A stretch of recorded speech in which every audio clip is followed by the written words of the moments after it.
Okay, thank you everybody for joining us for the Paradise Center for the Arts Virtual Artist Talk.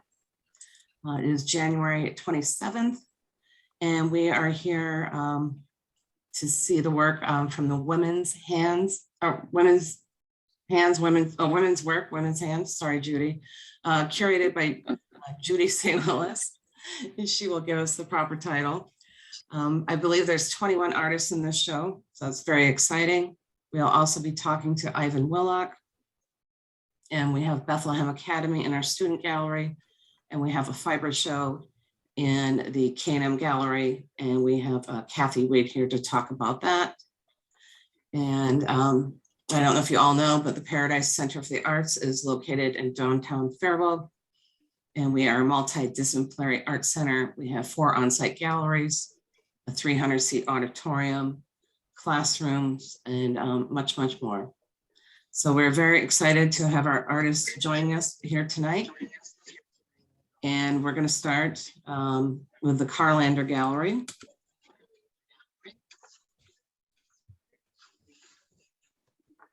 And we have Women's Work, Women's Hands, curated by Judy St. Willis. And I know Patsy was not here to join us. Judy, do you want to tell us about this piece? When I first thought about curating this exhibition, Women's Work, Women's Hands, I thought about Patsy's photograph because I think it's so characteristic of the various generations and hands. And she agreed to put this piece, it's a photograph that she had taken, and she agreed to put it into the exhibition. The exhibition came about as I was thinking a lot about my grandmother and the work that she did, and what I saw her do. And I would say every piece of fabric turned into a living history, because there wasn't any scrap of fabric that wasn't reused and repurposed somewhere. And so I thought it would make I had a few pieces of my grandmother's and thought it would make a nice exhibition, because today so much of that type of work is found in galleries. And as I put this exhibition together, I guess I didn't come up with a clear, absolute etched in stone vision of how it would turn out. And I'm glad I didn't, because there are so many stories within the work that's in the exhibition right now. There's it's a gorgeous, gorgeous piece. Sorry. And then of course there's a couple of quilts. My grandmother did an Afghan. And then you've got some of the more contemporary work, but I felt that, the work of our grandmothers, it was domestic duties, but there was always artistic expression, and it was ordinary tasks that was done with meticulous craftsmanship, and today the work is still done, and it's being done with many hands, and it is often seen in galleries. And let's see, Emma's here. Julie, do you want her to talk about her piece now? Sure, let me, Okay. There it is. We'll just go ahead and do it. You want to show Emma's? Yeah. Yeah. Emma, can you unmute yourself, or do Emma, I? do you want to talk? Yeah, sure. So this piece, it's called a contemplation cloth, and I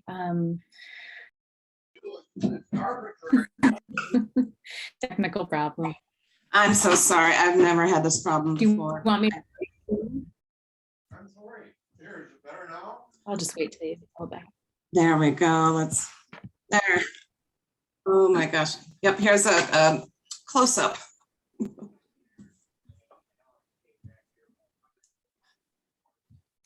So I spent a few months hand stitching the whole surface of the cloth, and I did it at different times during the day in different spaces, and I found it to be such a calming, soothing, meditative experience. Especially I made it during the last year, and it provided so much comfort and care for me to process difficult emotions and thoughts. And it really amazed me at how soothing the process was. And now it's on the wall, but I think it, it was hanging right next to my bed before it traveled to the exhibit. And I like that. It felt very intimate and like it was part of this kind of cocooning, soft space. So yeah, that's a little bit about the piece. Thank you. Sorry about the technical difficulties. But you can really see how many stitches there are in that piece. It's unbelievable. Maybe you said it and I cut out, but how long did it take to do this piece? It took a few months, I think, maybe 2 months. I did it sporadically, so here and there over 2 months, I think. It's amazing. I hope everybody can come and see it in person. Oh, thank you. Well, thank you. And we have Deborah's work, and Deborah's with us. I am. Thank you for having this event this evening. I'm Deborah Ketchum-Jurczyk, and this piece is Oaxaca Mágica. And I am a hand paper maker, so I come to textile through the lens of paper that I make from rag and from flax, which of course is the same material used to make linen cloth. And I like Judy expressed, I have things, not quilts, but I have a beautiful, huge crocheted tablecloth made by my grandmother, and my other grandmother taught me how to do embroidery when I was very young. And so that love of textile is kind of the basis for my working with paper, more so than a lot of hand paper makers who are book artists and so forth. And this piece, I typically work with indigo, and that's kind of my connection with Judy. Is we're both indigo dyers and we do natural dyeing. So I decided to submit this piece, which is working with an insect-based dye called cochineal or cochineal. And it makes this range of colors from pinks to kind of reddish colors. It's actually used for food coloring and so forth. So you see a range of color where I've actually dip dyed textile, and then I've also used earth pigments, which pigmented the paper pulp itself. So I've kind of used some textile techniques in this, and I often stitch on a piece as well. And the pieces of paper were dyed actually in Oaxaca, where I took a class about cochineal. And so the scenery, the whole experience of that culture, the vibrancy of color, and the textile traditions of Oaxaca, I found very moving. And I always work abstractly and tend to refer to quilts or samplers in my work.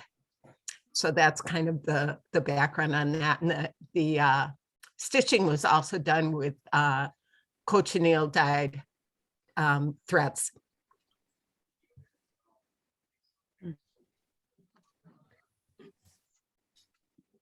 It's an amazing piece. It looks very tactile. Thank you. Tactile is definitely my deal. I love texture, and yeah, I love again the window of textile, although I typically will work with paper and again, it's just another form of cloth, really. Yeah. Well, thank you. Thank you for telling us about the piece. And again, I highly recommend coming and seeing the work in person. Thank you, Julie. Well, thank you. And Judy, anything else you want to tell us about the show? And it was so interesting to see multi-generational artists in the same room. I think Um, one of the things that was fascinating for me is reading all the artist statements. I just will refer to them as the stories. And, you know, and it's really several countries that are represented in some of the work that's in the exhibition. And I think I had to laugh when let's see, Scotty did the hook rug, and she's got an interesting story, but the title is How I Became a Hooker. You know, so it's kind of, you get a little intrigued with the titles to read them.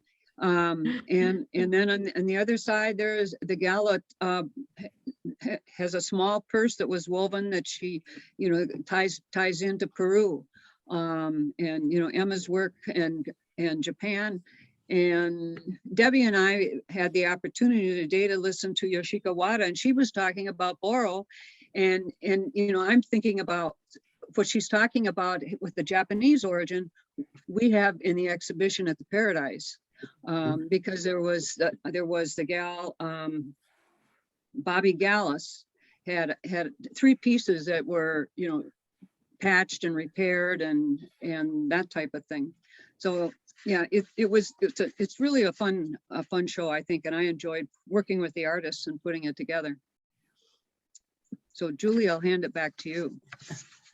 Thank you, Judy. And again, it's a must see in person. A lot of the work is not for sale, but there are a few great pieces for sale. So get down and see it. The Paradise is open Wednesday, Thursday, Friday, noon to 5, Saturday, 10 a.m. to 2 p.m. And if those hours don't work for anybody, please give us a call and we will set up an appointment with you. We would love to give you a tour of the Paradise and the galleries. And we are super excited to have Ivan Willock with us. Ivan is probably most well known for his sculptures and his wood carvings. And Ivan, I couldn't believe how many people didn't know you painted also. Oh, I started painting when I was 12 years old. An artist came to Trempealeau and he set up his easel on the Mississippi River, and I watched him paint and talked to him about being an artist. And I said, "Is this your hobby?" And he said, "No, this is my profession." And so I discovered at an early age that you could be a professional artist. And he gave me some old brushes and some tubes of paint, and I started painting right then. And I've been painting off and on for many years. I started as an oil painter, and then in the 70s I started wood carving. This is a painting. I grew up along the Mississippi River, and the river is part of my art, has been right from the beginning. This is a piece that I worked with the sun, the sunset, and the effect of the sunset on the trees with the haloing and the reflections and all of that. So I love to study light and how light works and the effect of light on objects. And this is an attempt at working with that. This is a portrait I did from memory. I very often work with models, but in this case, I did this one just sitting down and putting together some features. And I was mostly interested in how I dealt with the flesh and the shadows. And I did some research on the jacket, and I got an old cap and brought it down and studied the cap, but otherwise the features were all from memory. Mm. Beautiful. This is a black canvas. When you start out with black, it really affects the colors and the transparency and the vibrancy of the colors. So this was an experiment with a black canvas. I worked with attempting really popping color with contrast. One of the things I played with was the effect of the shadow, the reflection on the table of the vase, and finding the highlight on the vase and the low light and the middle lights and those sorts of things. This is a woman who walked into the studio, and I had the audacity to say, "Will you model for me?" And she said yes. She could have slapped me in the face, but she said, "Yes, I'll model for you." And so I took some sketches and some photographs, and it turned out with that painting.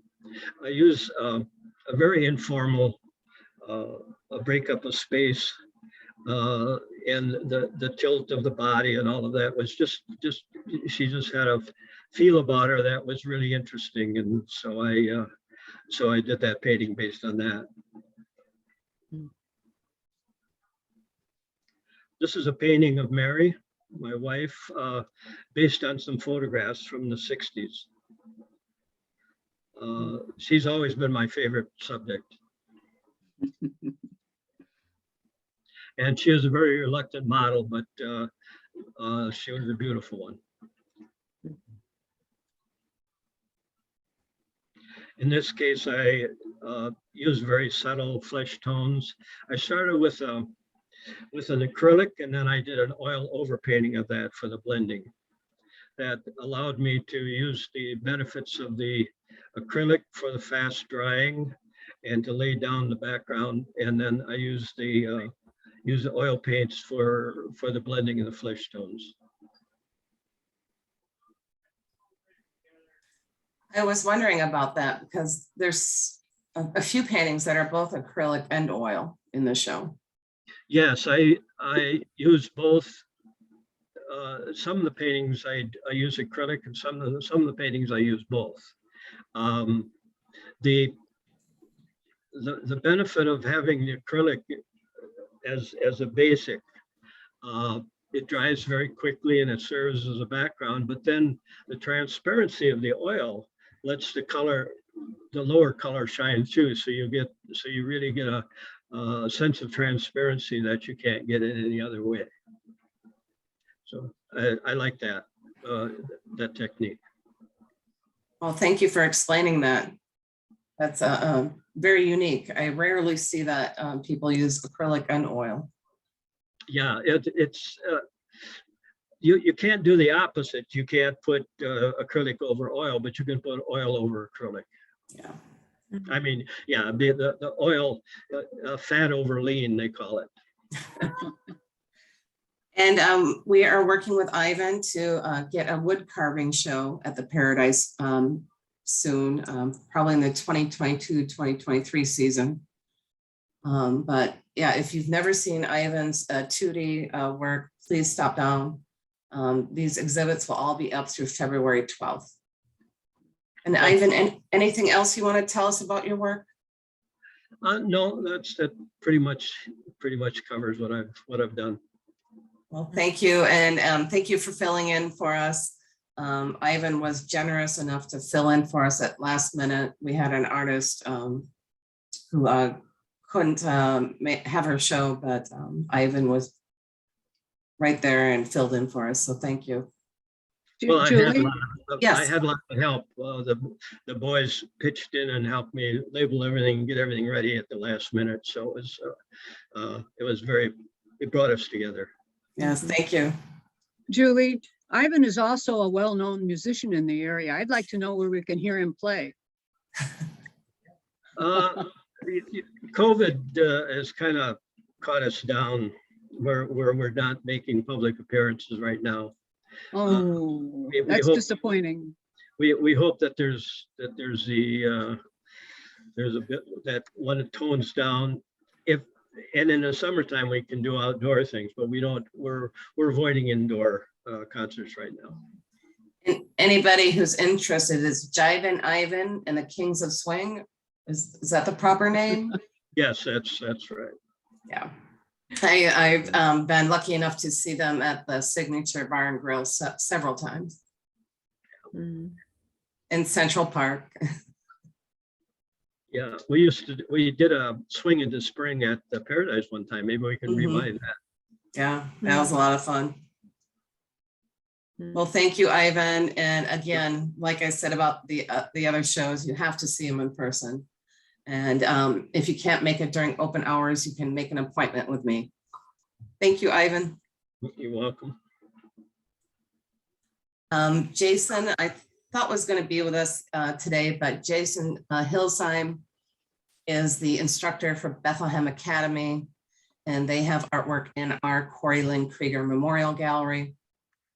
And there's several artists in the gallery. And right now they have been doing artwork inspired by studying other artists. You can see one, the Statue of Liberty is influenced by Keith Haring. The number 5 by Jasper Johns. I don't know if all of our images or our photos or videos are over the one on the right. That one is an amazing piece and has sold. So I'm gonna go, here it is, Brooklyn Becker, Metamorphosis, inspired by Vladimir Kush. And Judy was really, I think, loves this piece. It's a nice piece. It's very nice. Yeah, unbelievable. These are high school students. Our Corey Lynn Krieger Memorial Gallery is for 18 and under. And these kids are graduating in the next 3 or 4 years. This is Zachary Ulishek, my grandmother. So there's also portraiture. This one is by Fernando Reese. Mickey Mouse, inspired by a Andy Warhol study. Andy Warhol did a bunch of pop art, as we know. And we have a Summer Heselton. She will be our next Krieger Gallery artist, starting February 14th. She did the Cat's Meow. And then below that, we have Matthew Croak, Walleye. Bethlehem Academy used to have a huge Intarsia program, and they're still having that go on. This, I would say, is my favorite piece out of the show. Carly DeGrood, who's graduating in 2023, Stacks and Celebration. And I don't know if I'm really familiar with Charles Shearer. I want to look up that artist. I think I've seen his work before, but very striking work. And they're very lucky to have Jason. Jason is a very inspiring instructor. I know Charles Shearer, but Shearer, I don't know. Yeah, it's Sheerer. Maybe I could have made a typo. I'll have to look it up. Actually, Jason made the Shearer did work, geometric work like that. okay. Very interesting work. Very excited to have their work in the Paradise. And then we have a fiber show featuring Shar Johnson. She contacted artists and basically curated the show, and it has a lot of work in it. And I think there's 6 artists in the show. Shar's work is the figurative, like you can see the mushroom in the middle of the photo, the fairy houses. To the left of that is a little sheep, and she's got ornaments and sculptures of dogs. Yeah, there's one of the fairy houses. And then we do have Kathy Weed with us. Kathy has several pieces. And Kathy, would you call these art quilts? Yeah, that's Yeah, they're collages of fabric, purchased commercial fabrics. They're just nature. It inspires me, and it's always so vibrant. And every spring, every summer, you new of flowers and to also trees and birds. Take a lot of pictures and fun memories. There's one piece, a large bike, and it's like the first time you ever rode a bike and downhill, you felt so free and like the world was your oyster. And so some of it is very different collages of fabrics. I love the bright, bright colors. I quilted many years, and then about 10, 12 years ago, started making quilts, which is very rewarding, and it doesn't take as long to make utilitarian bed quilt and a lot less expensive. So I'm able to make more of those than, graduation beds and babies. I still do regular quilts. I'm currently in Florida. Thank goodness for virtual. So I'm able to join you. Here's a picture of the bike, and like when you're going down the memory of me is downhill and you have the flower in your basket, and all of a sudden the petals just start flying all over. So that's that piece from a fun memory as a child. But yeah, and I do it either collages or pieced or applique, raw edge applique as well as pieced, but almost all of it is machine pieced. Hand, like the other fibers that you've seen that are hand stitched, is just a love treasure when they do those, because of the time and the thoughtfulness. But, recently, it's been only about a year and a half from my first show, and I've had a few shows this year together and a couple of single ones, and it's just been a eye-opener to me. Self-taught. It was not my career, but I always loved to do artistic things over the years. So it's really evolved mainly in the last 10 years. And then COVID hit, and here I am home contained with my sewing machine and all its fabrics. So yeah, I just use nature as my paint with fabric instead of acrylics or oils. Yeah, so it's been very rewarding for me. 2 years. Well, thank you, Kathy. Unique work. Again, come and check it out in person. And I took these photos, so I should let everybody know I took these photos of the work, and I'm not the greatest photographer. So I don't know if it's a representation of the work, but again, please come and see it in person. We also have some fiber artists who have their own farms. This is Teresa Bent's work, and she owns Get Bent's Farm, a local farm, and this is from her sheep. And this is roving, I believe. Is that I hate to say, I'm not familiar, but I think it's roving. Yeah, I'll write that roving.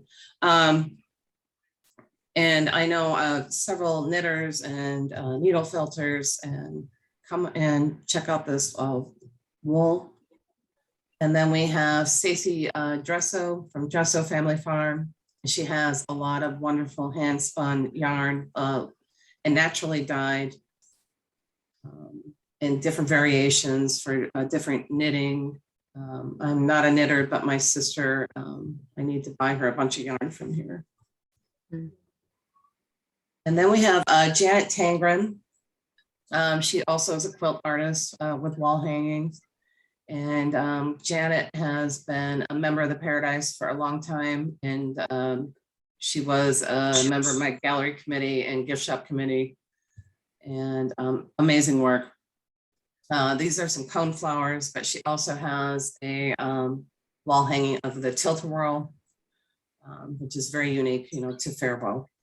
Again, come and check it out in person. And if you can't make it during our open hours, just send me an email or a phone call and we will set up an appointment to get you in there when we're closed. And I can't believe we've made it through the slideshow. Just want to say and thank you, the Minnesota State Arts Board. These activities are made possible by the voters of Minnesota through a grant from the Minnesota State Arts Board, thanks to a legislative appropriation from the Arts and Cultural Fund. And we could not do this without the Minnesota State Arts Board or CMAC or the National Endowment for the Arts. It all helps us do our programming. And I always say this is my favorite thing that came out of COVID is having these intimate talks with artists. We've recorded this. I will put it on the Paradise website, YouTube page, Facebook. I'm sorry, we had some glitches in the beginning. I've never experienced that much internet problems. So hopefully that won't happen again. And if anybody listening to this has questions for the artists, you can contact the Paradise Center for the Arts and with that question, and we will get a hold of the artist and get that answer for you. And the Paradise is located in downtown Faribault. And our website is paradisecenterforthearts.org. And my email is all over the website and everything. So contact us with questions or if you want to take a personal tour and we'll make that happen. And if you're artists out there, we are looking for artists for our 2022-2023 gallery season. Any questions or answers for the artists or in between the artists? Sometimes artists have questions for other artists.